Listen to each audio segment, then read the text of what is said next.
is an Unspoiled Network podcast.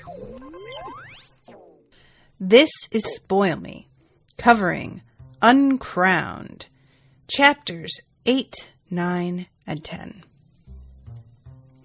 In these chapters, Yerin Co arrive at the Ninecloud court and get their introductions along with everybody else who will be participating in the tournament. And it is a real who's who. And I don't know how to keep track of all these people. I don't know how much I'm going to need to keep track. I'm going to need y'all to help me. And also, there's a cheater.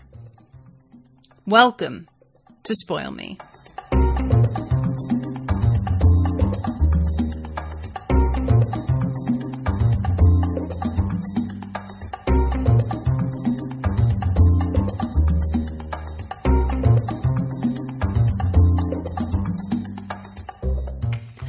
Welcome to the show, everyone. I am Natasha. Thank you very much to Andy for commissioning this episode.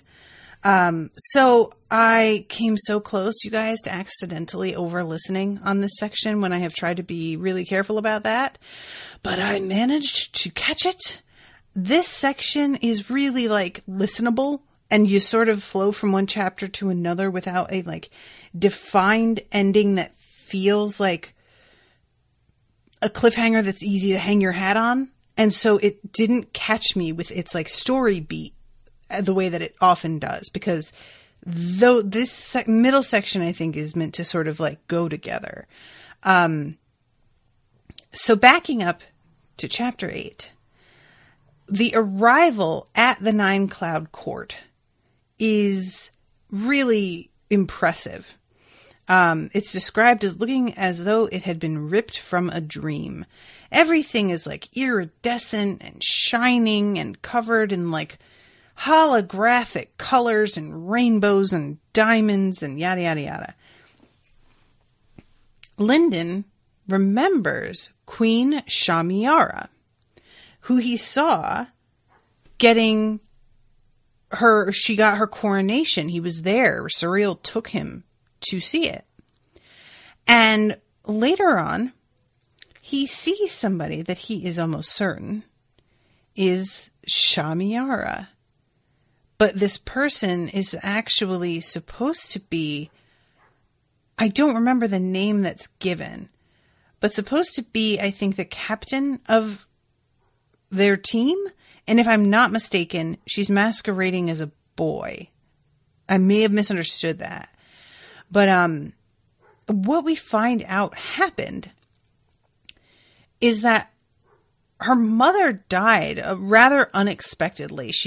Her lifeline was really damaged, and so she had some time before being injured and her death to get her effects in order. And she passes on her knowledge to her daughter in a way that is a proprietary method that only the Ninecloud court has access to.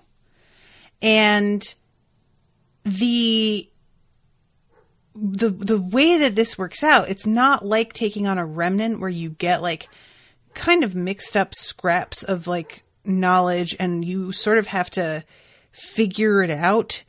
This is a much more 1-to-1 ratio of I'm going to upload all of my knowledge into you. So her daughter levels up to monarch level abruptly. I think it says that she was 12 when this happened. And they didn't tell anybody that the original monarch had died.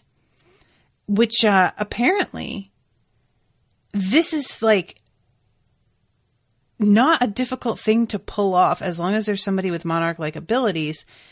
Evidently, the monarchs don't necessarily show themselves to people often enough for anyone to call them out on this being a lie. So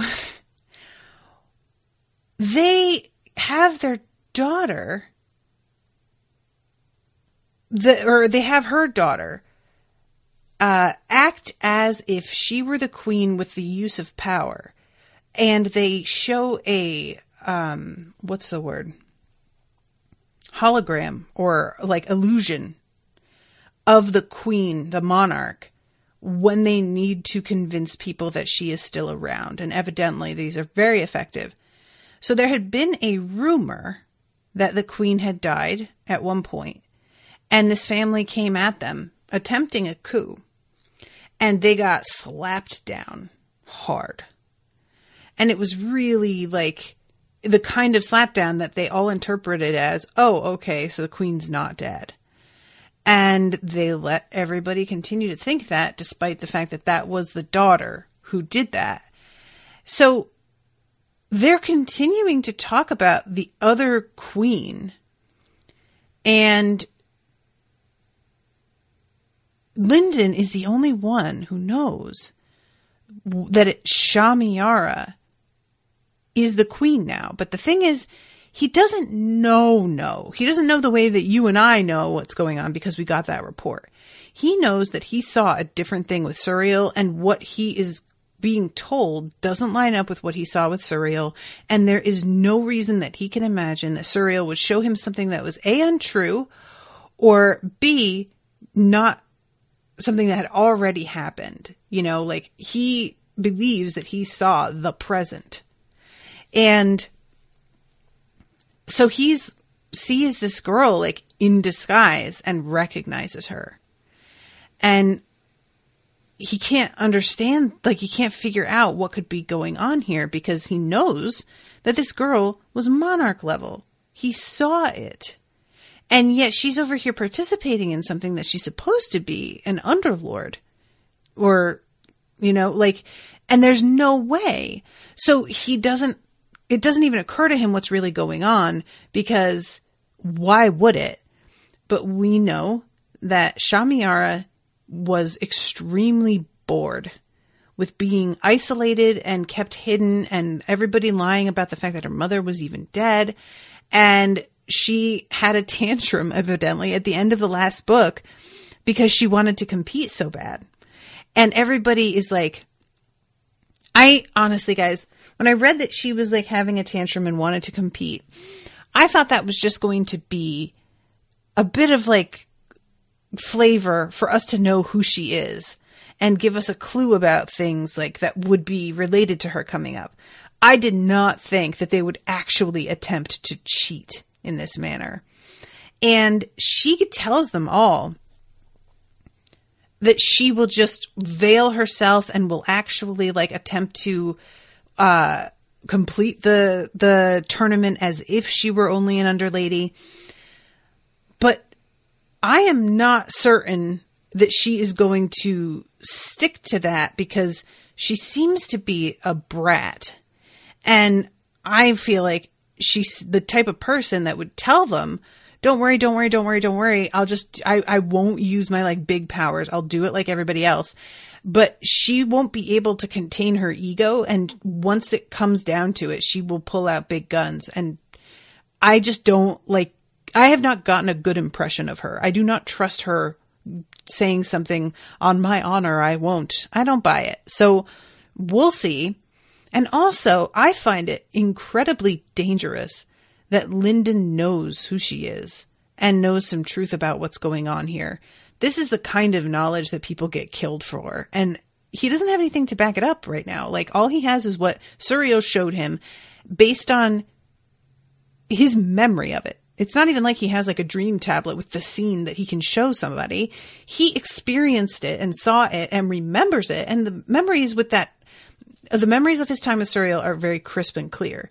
So it's, for us, we can completely accept that he remembers this correctly. But there's no reason that others would necessarily believe him.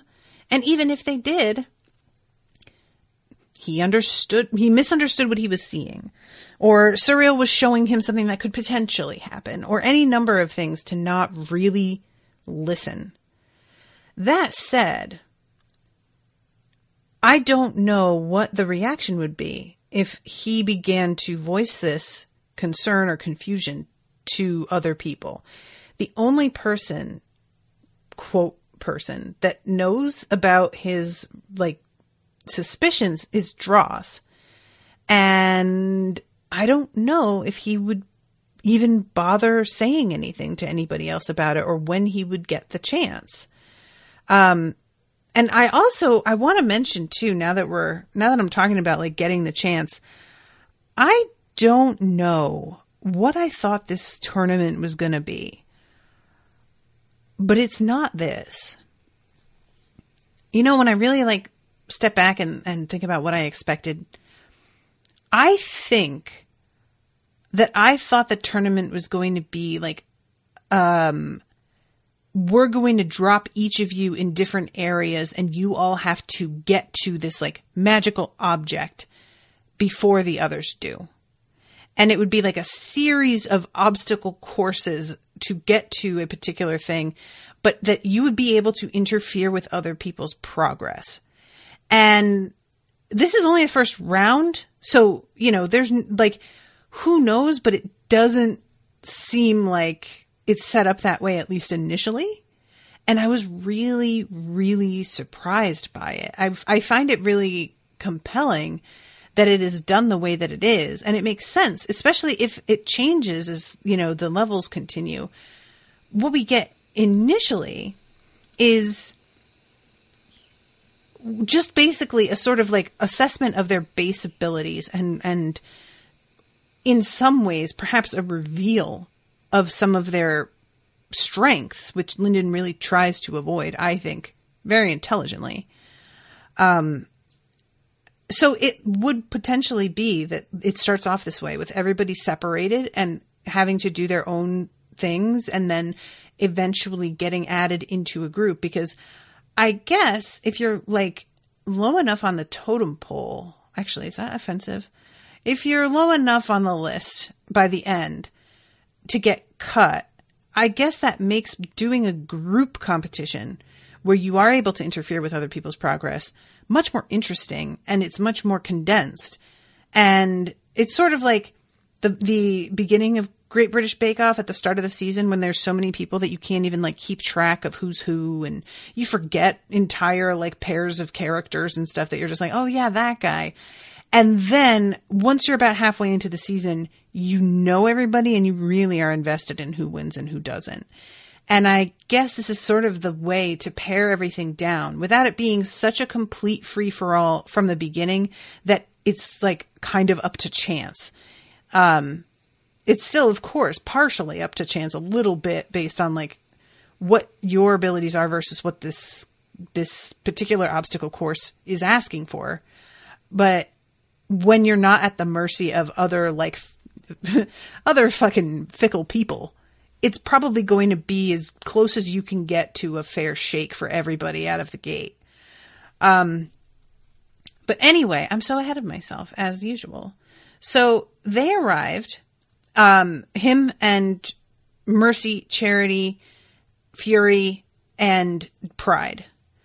And this woman sort of descends to speak to them. And it turns out that she is the sage of the, what is she? Frozen something? I'm trying to find the spot. Winter Sage. Winter Sage. She, as it turns out, is really an emotional woman. And this is interesting because I feel like this is the kind of thing that if it weren't for how much goodwill this author has built up in me, I would be tempted to be like, oh, really? But he has had so many badass women that he can absolutely have this like kind of emotional mess of a woman character, and I'm not upset. Especially a lot of the more emotional characters have been men in this series so far. A lot of the people who have been more at the like mercy of their tempers or whatever have been men. So yeah, Winter Sage is kind of a fun name too, because it just sounds like the name of a plant. You know, the Sage of the Silver Heart, that's just not something that you're going to mistake for another thing. But you just tell somebody Winter Sage and it just sounds like, oh yeah, it's in the garden. And she is extremely upset because it turns out that Zorus, which is the name of what we find out is like the right hand of the Dragon King, attacked her group.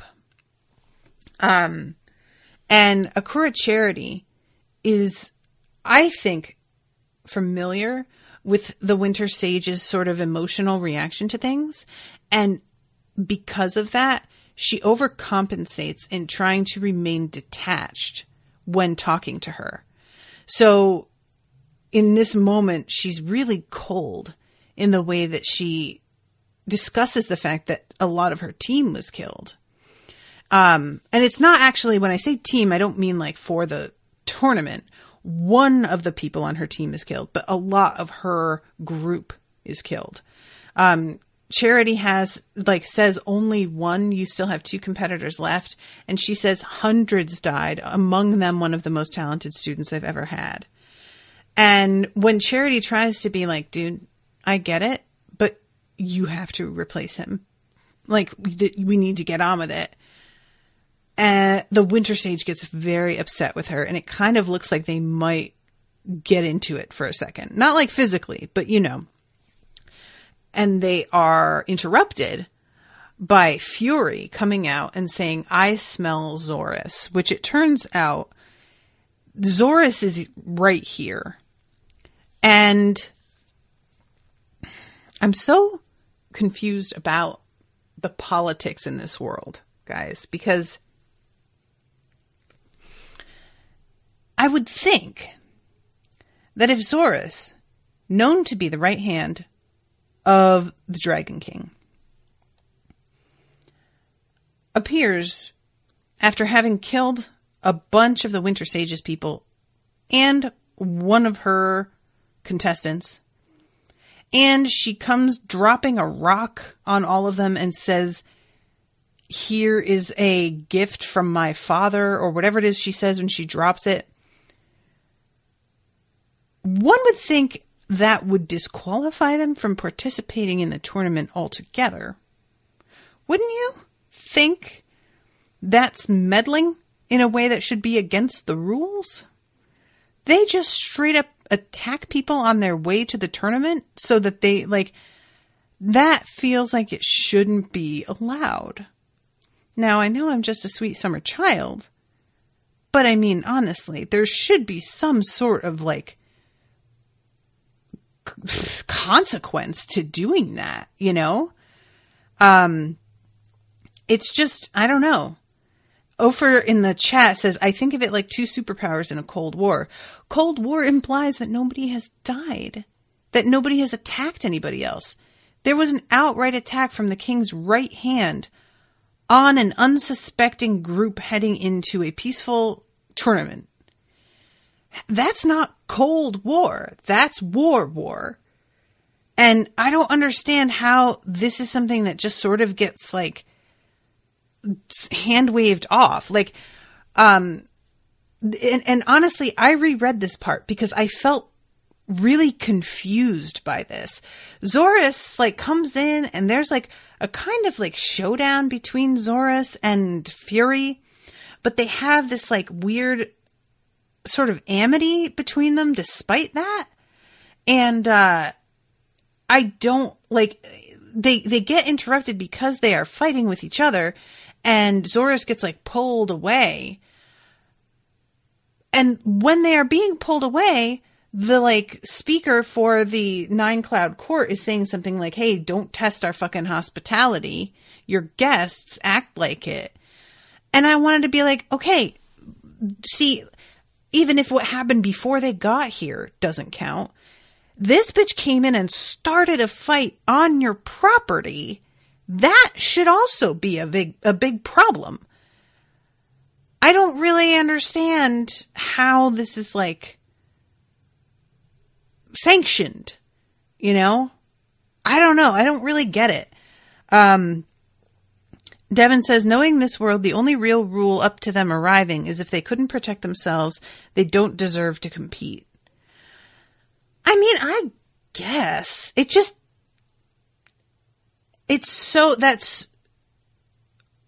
the kind of thing that sort of undermines any rules that, like, going forward to me, where if it's really, that is all it comes down to, then obeying any rules at all is pointless, because apparently just what it comes down to is who's strong, and that's it. And maybe that's supposed to be the takeaway. But it's just it's one thing to be like, we're going to try and challenge you by having people like with, different, not just different abilities, but people who you like outright have rivalries with.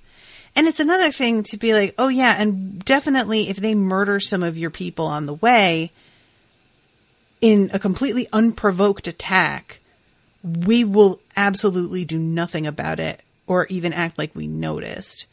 And I don't feel like that's basically like inviting all kinds of cheating, essentially, before things even get started. And I wonder how that's going to be. Like, I don't know. I'm just sort of, when you don't have any rules at all, then why are we having the tournament? Just see who fucking wins in your regular day-to-day rivalries then. Just like let it happen.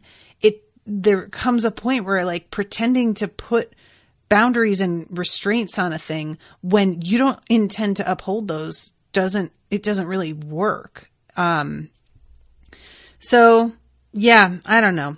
It just, I understand what y'all are saying. Andy's saying, might makes right. Even with rules, people will push boundaries, like how the Station King and Nightwheel fought and killed members of the Black Flame Empire.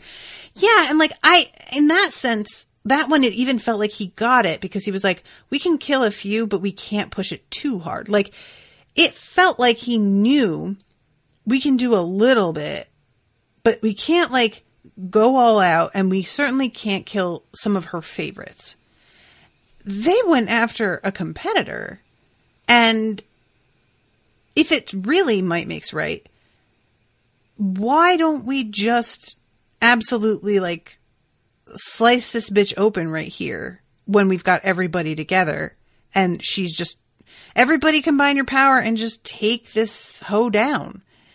Because she's right there. And instead, her and Fury are like exchanging jabs and sort of like joking with each other, as if that attack was not really very meaningful. That I was very confused by the way this goes down, the fact that they're on somebody else's property who is expressing displeasure with the way they're behaving, but apparently is not going to like do anything about it.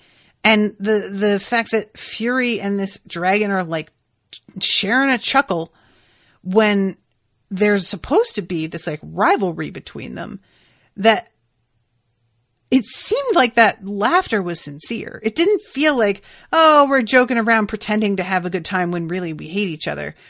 Maybe that is what it is, but that did not come across to me. This is really, and this is like speaking pretty highly of the author, really, to be honest. This is the first scene in this series that did not land for me at all. It didn't feel right with the characters. It didn't feel like it made sense with like the like who was getting targeted and why. And I just found myself kind of lost during it. And it was the first time in this series, listening to the audiobook, that I found myself like kind of tuning out and tuning back in and having to rewind, because there are so many players being added to the board. And like I said, when we just decide anybody can murder anyone at any time with no consequences, it stops feeling grounded and like things matter, Let's see. Devin says, as far as letting things go, the hosts are inclined to let more go than they probably should, because while the tournament is about who's strongest, it's also about building up the next generation because of the Dread God threat. And that's the thing, is like, I would think that it was about building up the generation, but if you kill one of their most talented pupils and there's no consequence for that, that does not feel like a priority to them then. And I don't know, maybe that's the thing. Maybe it's not a priority to the dragons. Like, that's the point. But even if it isn't for them, I would think it would be for the other human beings.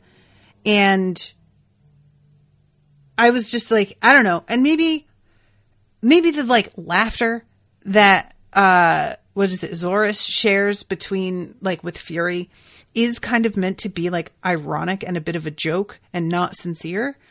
Because he goes after Zorus with that like black palm technique.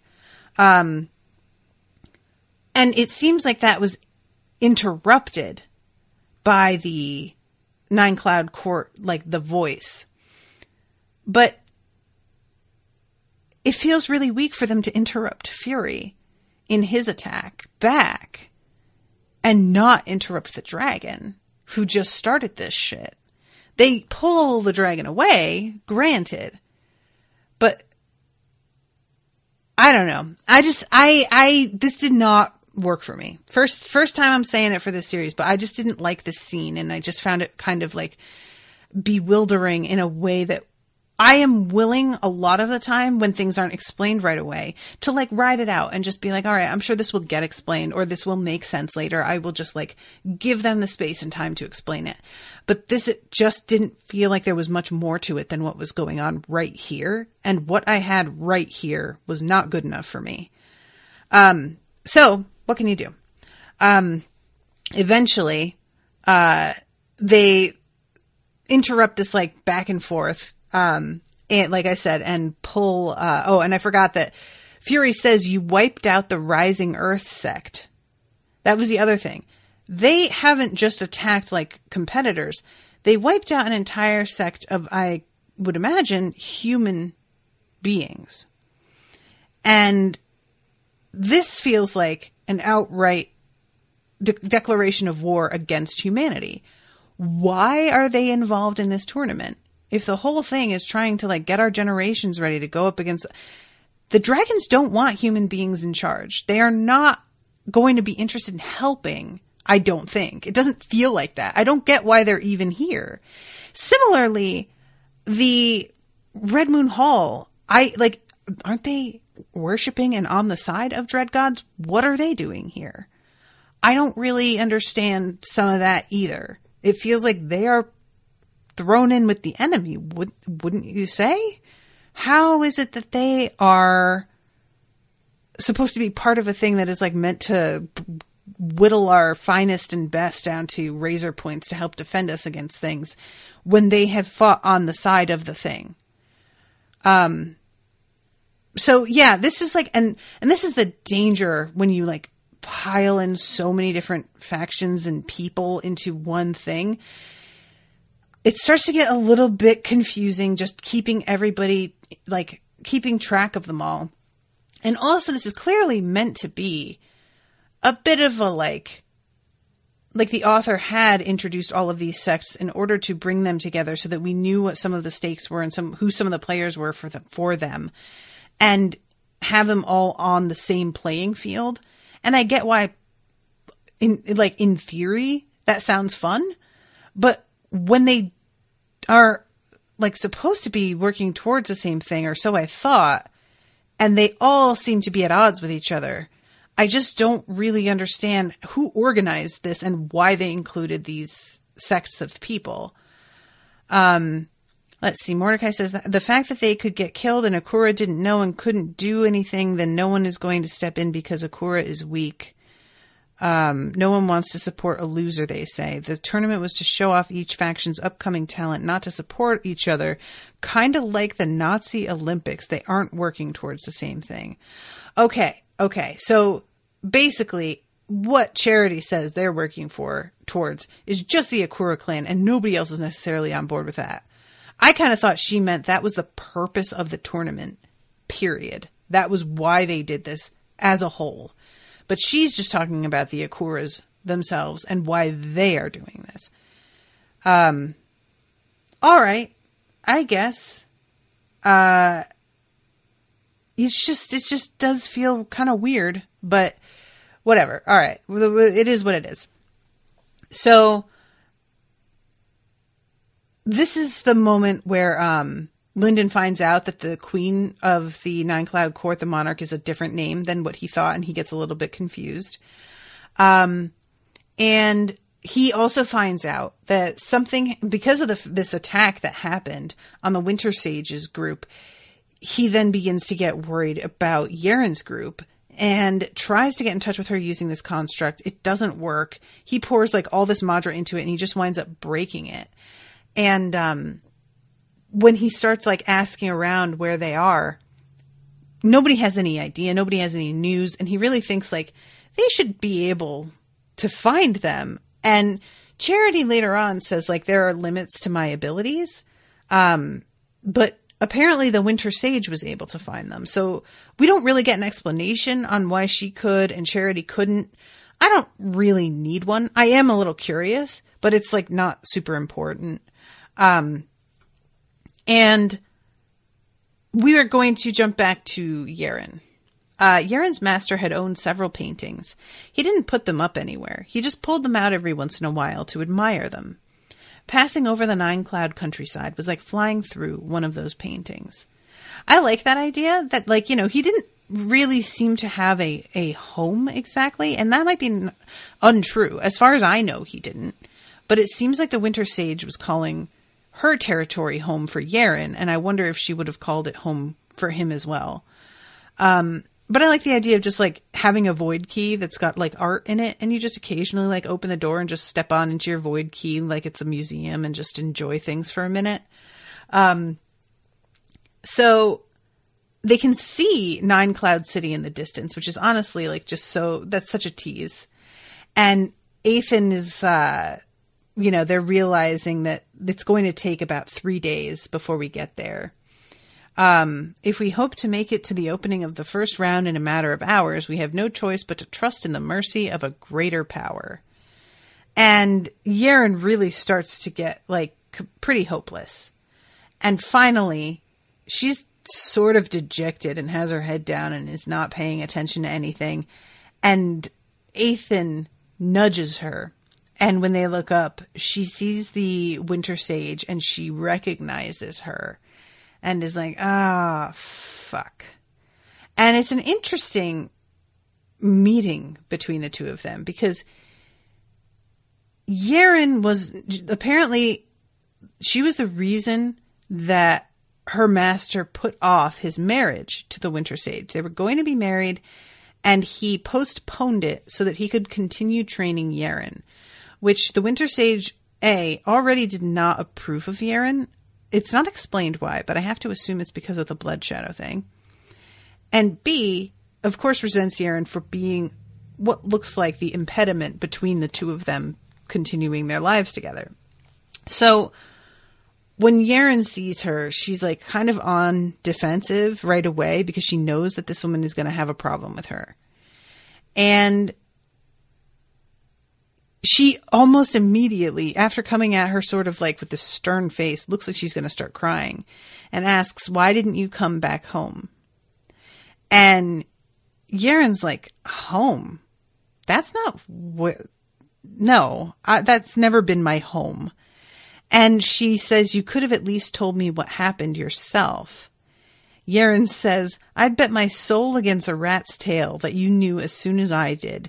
Didn't get up from your chair to avenge him, did you? And she takes that really hard and then says, if you knew, if I traveled there to avenge him, I would be as vulnerable as he was. Vengeance is a poor reason to allow myself to be killed by ignorant barbarians. And what good would it do? Would slaughtering jades and irons bring him back? And Yerin, as much as like, that's a pretty good like scolding, and she hears her and is really like, all right, well, okay, fair.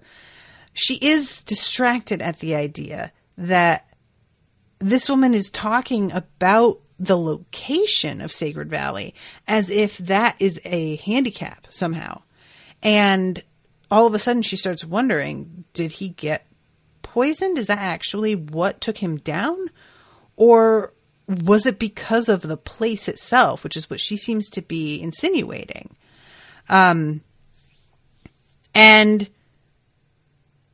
it's interesting that the Winter Sage knows about this, knows that that is like a problem there.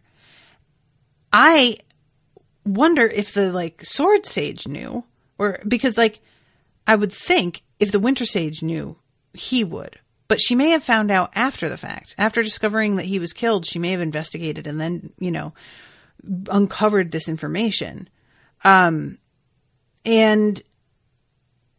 that would make a lot of sense because, like, when I go back, I told you guys that Owen has just started listening to the series. He's on book 3 now, by the way.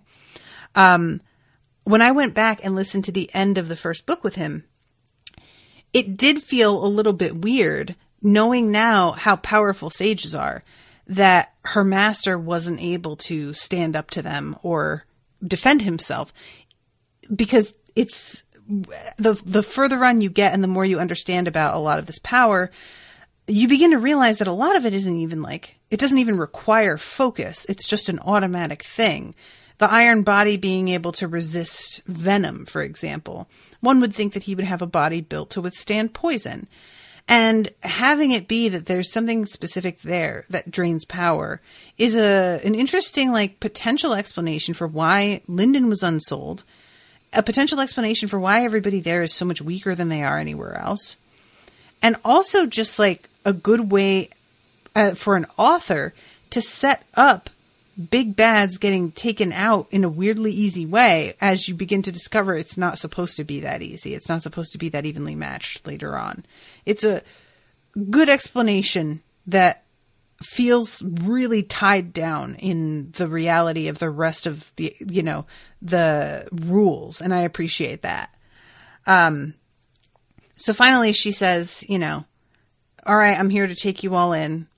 And Yerin apologizes for going at her too hard out of the gate and says, please bring me along so that I can bring honor to my master's memory.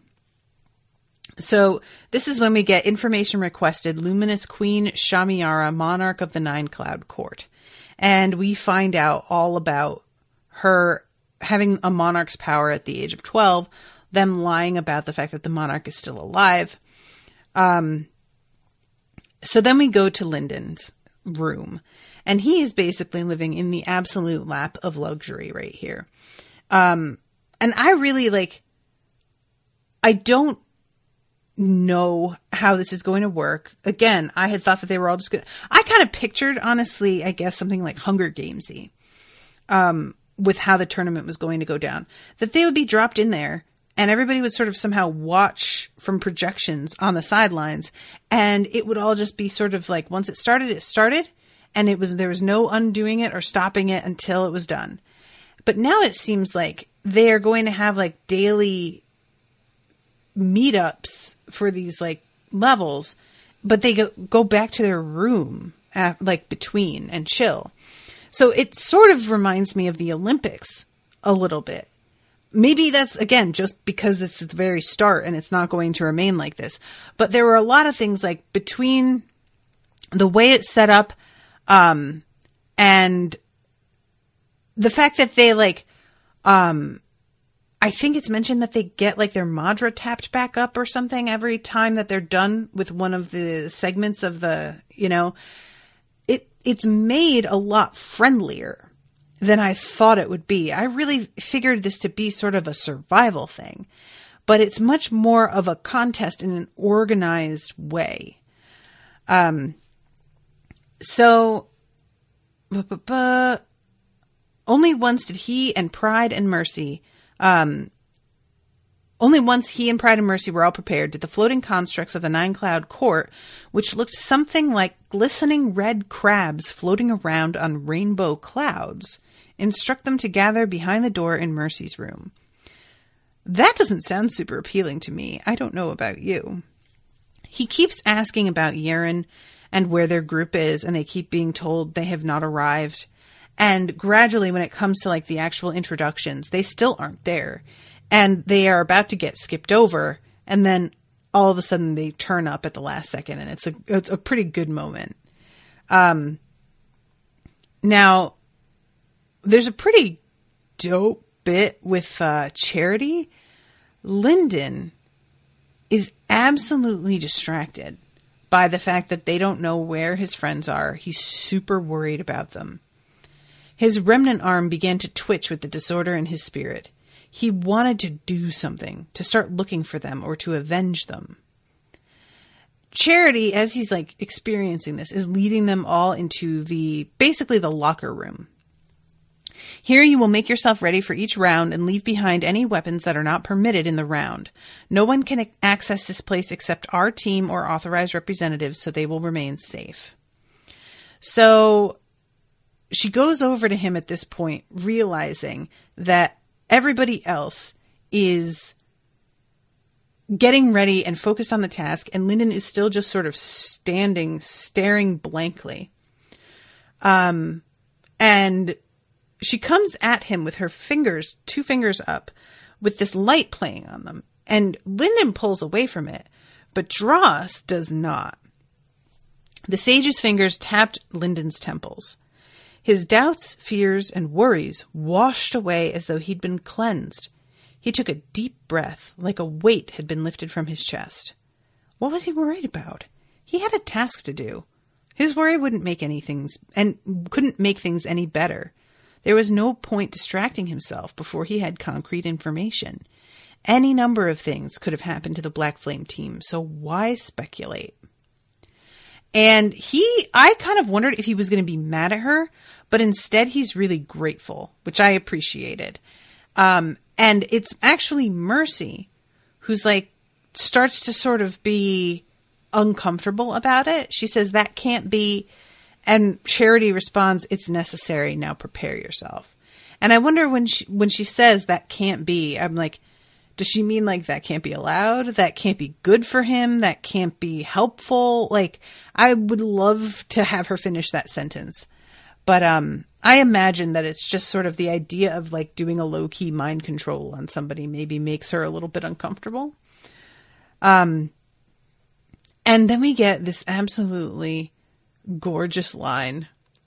If you don't even make it past the first round, Pride said, you will answer to me. Linden was relieved. Really? Thank you. I was afraid I'd have to answer to your mother. That was really good. And Dross is even like, damn, what did she do to you? This is dope. You are kind of great right now. And just those of you who watch Community, there's that fistful of paintballs, I think is the name of the episode. And Annie is like really badass in that episode. And at one point she does something like incredibly awesome.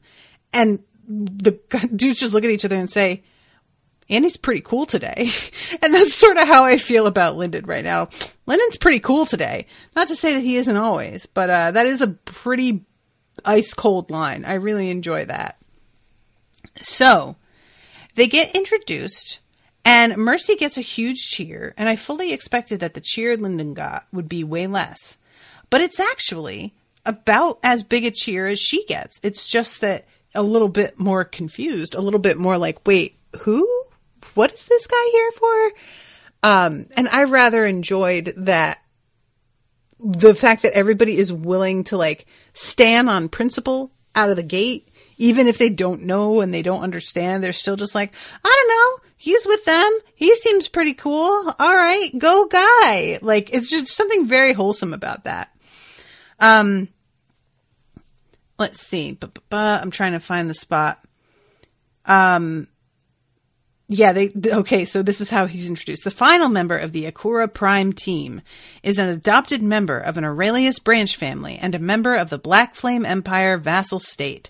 By the mercy of the Heart Sage, he was raised up to represent the Akura clan. Wei Shi Linden Aurelius. It's so weird to have him announced with like so many different like titles and things sort of mixed in there. But, you know, we know that it's like accurate. It just doesn't feel accurate because that's not where he's from. But, you know, as far as they're concerned, where he's from isn't like a real fucking place. So I guess, you know, so this is when he sees, the girl whose name I'm forgetting, Shamiara, and sort of recognizes her. I'm trying to find the spot. She looks to be a few years younger than Linden, maybe 14 or 15, with pale skin and long blood red hair. While the others from her faction all stared curiously at the Akura team, she knelt with her back straight and her eyes closed, hands folded on her knees, as though she didn't care less what happened around her. And this is when he says, what was the name of the Ninecloud team leader? Shah Delian. You think that's him? No, I don't. Even if Delian looked more feminine than his description suggested, he had orange hair, not red. And I'm assuming this is information that he got while he was like kind of scoping people out. So this is super confusing to him, but we know what's going on here. And I'm just worried about who he's going to tell and like what could happen if he expresses he suspects something to the wrong person. After the Prime Akura team, the Ninecloud Soul announced the Akura backup team. Led by Akura Grace, they had been added to fill the gap left by the destroyed Rising Earth team. Those three sat in the row behind Linden and Pride, who were themselves seated behind Mercy. And so Grace is involved after all. And I was glad to hear that, because I was like bummed about her introduction and her seeming really interesting, but then not apparently being part of things. It is weird that we can, like, the Rising Earth team is just obliterated, and we're just gonna, like, well, you know, pick a new team, whatever. Like I said, I don't get it. I would think that would carry some penalties, but there we are. And there are some jeers coming from the audience, and it says it was considered embarrassing to bring two teams from your primary faction, implying you weren't confident enough in your vassal factions. It made the Akura clan look weak, like they didn't have enough reliable underlings and had to make up the difference. And I'm like, well, they were literally murdered like 20 minutes ago, or so it seems to us. We know it's been weeks now, but nevertheless, like, what are they supposed to do? They had them. And I guess that's the point, is like, well, you let them die, so you guys aren't strong enough, so that makes you look like losers. And if that's true, then simply pull back on having that team. I would think that would be a better option. But maybe they're just stuck between a rock and a hard place, and they're like, we're going to look weak either way, and we may as well look weak and still double our chances of winning. After them came the Frozen Blade team. Two of them were underladies older than Linden, wearing sky blue robes with icy blades extending from their forearms. So now we get the like rundown of so many different people. And there are so many that I'm not sure who to focus on. They're all really interesting, and I don't want to spend too much time on this because I always wind up running out of time. But I'm afraid if I don't focus on some and focus on others, it's going to turn out I like spent all this time on characters that we like almost never see again, or turn out to be not super important. So I'm just going to do some like the ones that really caught my attention. I present to you the representatives of the 8-Man Empire and the Ghost Blade War Band. And this is when they're interrupted, and Yerin, Athan, and Narusea show up. And Linden is just so delighted. I love this moment so much. He had heard her voice every other day for the last 7 or 8 months, but now the sight of her crashed over him like a wave. And guys, as somebody who was in a long-term relationship and didn't get to see my significant other in person for months, that is a real feeling. And I thought that was a nice way of putting it. So they come in and are introduced, and he keeps looking at Yerin, kind of being like, are you really here? Which is really cute. And let's see, once that was settled, he realized the Ninecloud Soul was introducing the 8-Man Empire teams. Each of their 4 teams came from a different war band: Ghost Blade, Flame Gift, Blood Chorus, and 9 Hands. What fucking names? Do you guys think that he just like kind of mad-libbed that, or what? It feels a little bit like choose your birth date and your favorite food, and that's the name of your YA novel, a little bit, you know?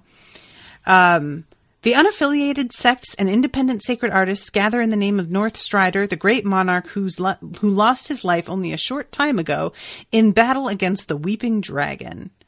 And I was just like, oh, I had forgotten that there was like rumors that he was dead, because I think that was mentioned before. I had forgotten all about that.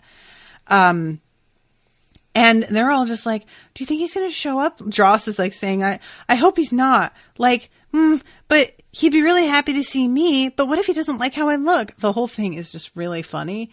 And this is when they spot Zeal, who is here, and apparently has somehow managed to qualify, despite being a true gold with a really badly damaged spirit the last time we saw him.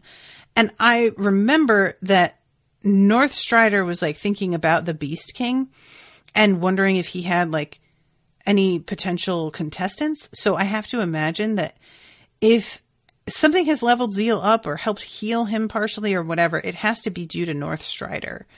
But, you know, that's all complete conjecture on my part. The next viewing tower, a cloud flashed constantly with bright blue lightning.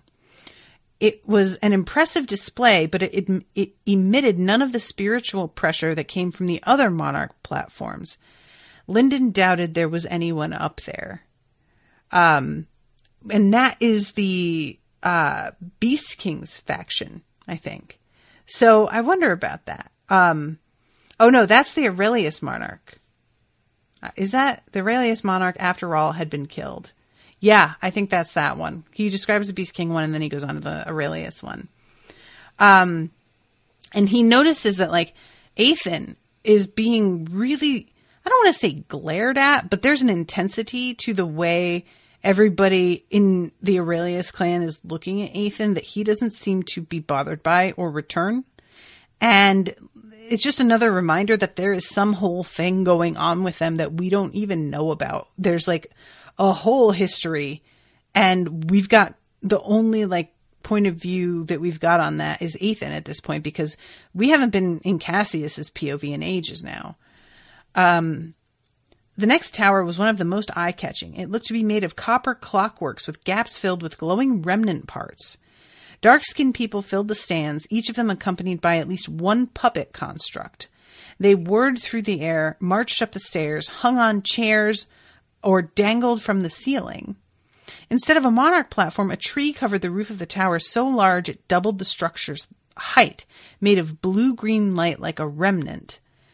This was Emrys Silentborn, queen of the Everwood continent and monarch of Titan's Grove. This sounds so cool. This one really got my attention. He could see grooves in the bark, veins in the leaves, and Lyndon's soulfire refined eyes picked out eyes in the center of each leaf. I want to see this. I want to see this so bad. And Dross says, it's thanks to you, or thanks to her, that you humans can all speak to each other. She spends her life traveling around and gifting people with language. And then he's like, we should try meeting her. I bet she'd like me. And I'm like, that feels like a setup. I feel like that's gonna be a thing, but we'll see. She sounds so cool. And this is when Owen, oh my God, I did that last time too. I called Lyndon Owen. I guess that's good. That means that I think that, that Owen is a sweet cinnamon roll with a little bit of a tough side.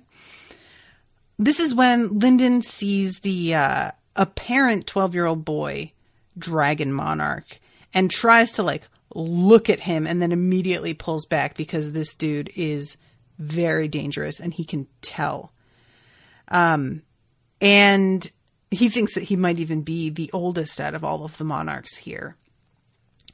So this is the point when he sees the sister, Sophie, that wants to kill him and really feels her rage towards him. And Dross says, I don't know about you, but I'm relieved. Someone truly dangerous would keep their emotions in check. Which is really interesting. I'm not sure if I totally agree with that.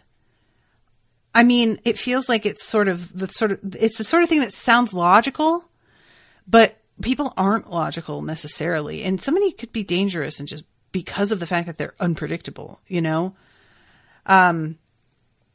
Yeah, I do not know. So at this point, sacred artists, glorious monarchs, the time has come. Let the first round of the 18th Uncrowned King tournament finally begin. And music swells, etc. And then all of a sudden somebody says, hold. And I was like, oh, I recognize that voice. I recognize that. He said, hold. We heard that once before.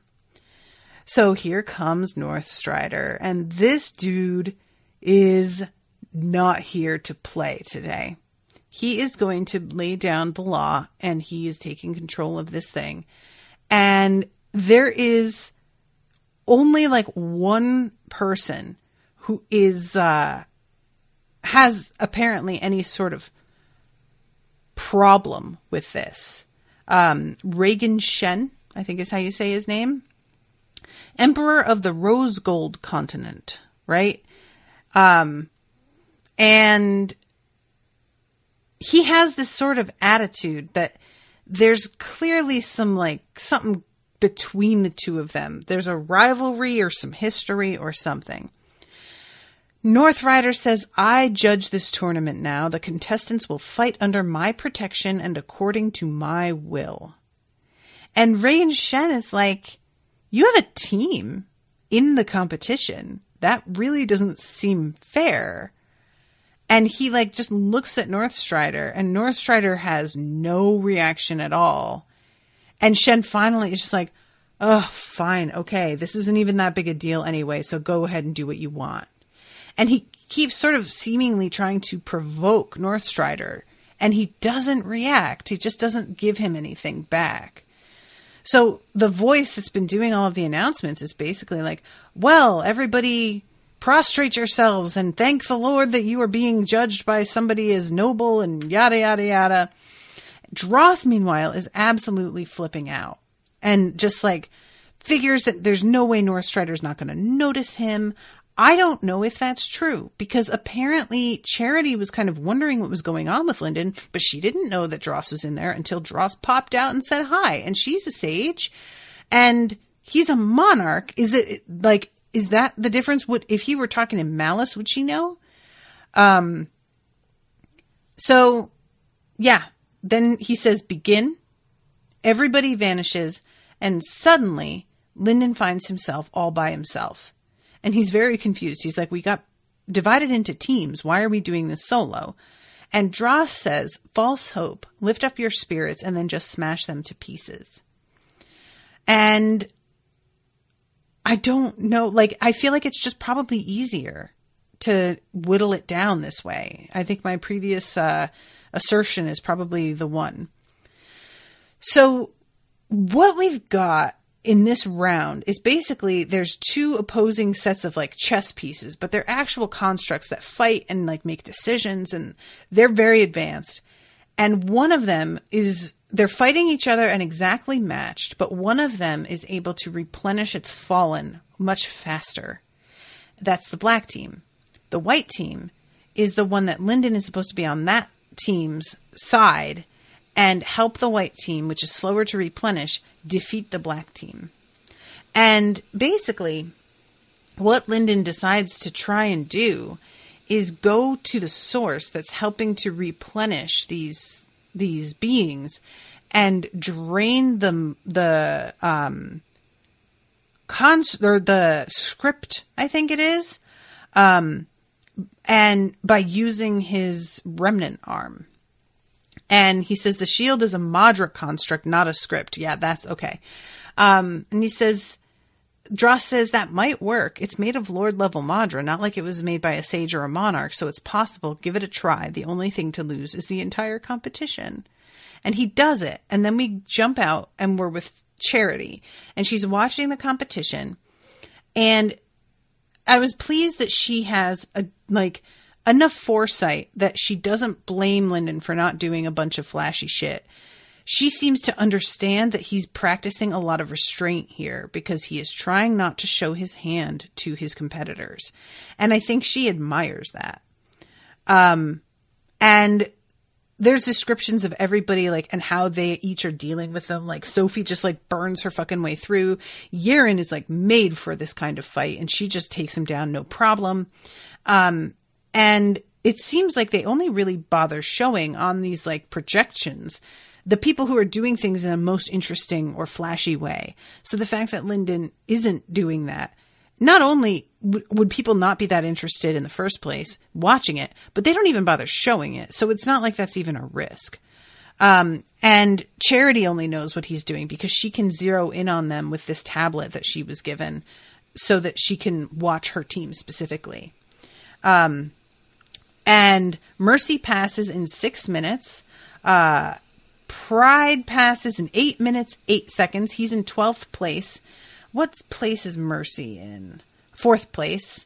And then, let's see, when he finally broke the third line, she expected him to attack the dome. Finally, as one of the destroyed archers rose from the stone behind him, he succeeded. That was 12 minutes.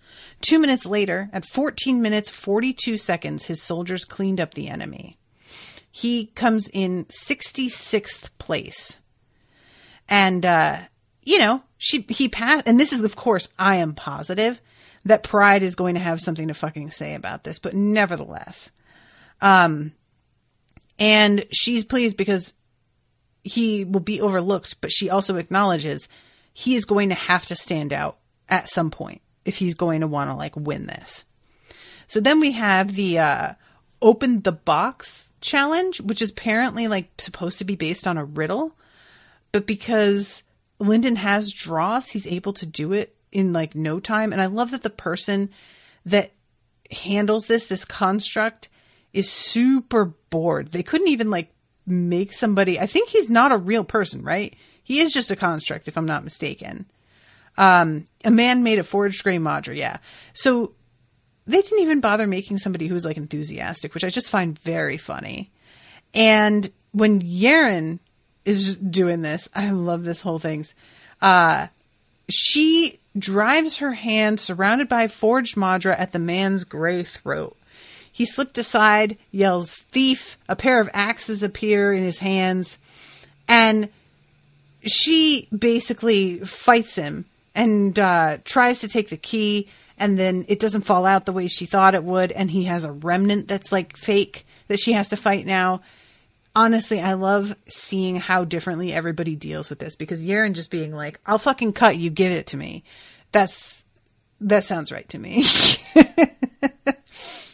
And then here comes fucking Shamiara, and she places her fingers on the box, and it just opens. And so I'm like, this is part of me basing, I don't think she's going to be honorable, but I don't know what level power that was that she just used. So I don't know. And she says to the forged man, congratulate me. And he just, like, falls flat on his face. And I don't like her, man. I feel like she sucks. I guess we'll see. So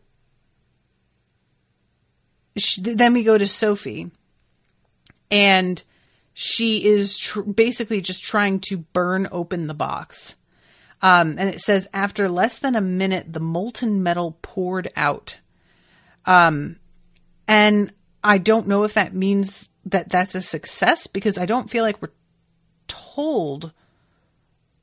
Like, is that that feels like a fail, but it's sort of, I don't know. I'm unclear, because it's just supposed to be open the box.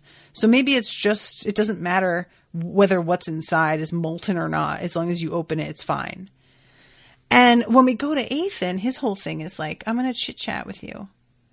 And he says, I'm not going to tell you how to open the box. Ethan says, I'm sure.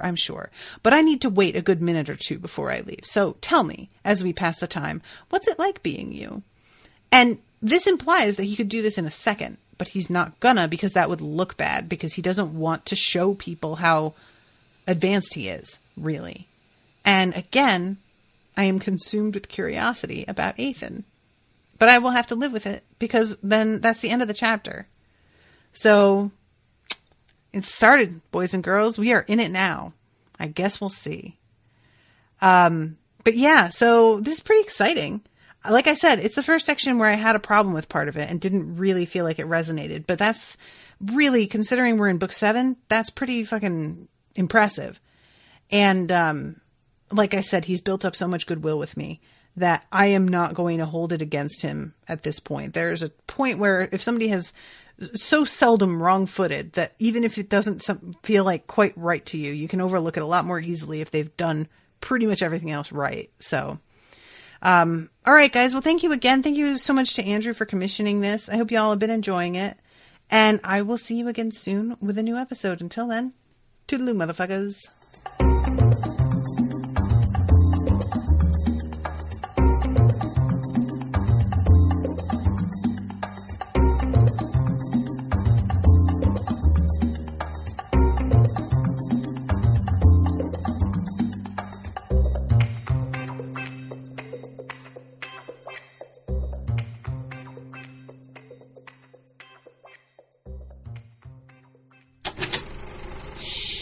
That was an Unspoiled Network podcast.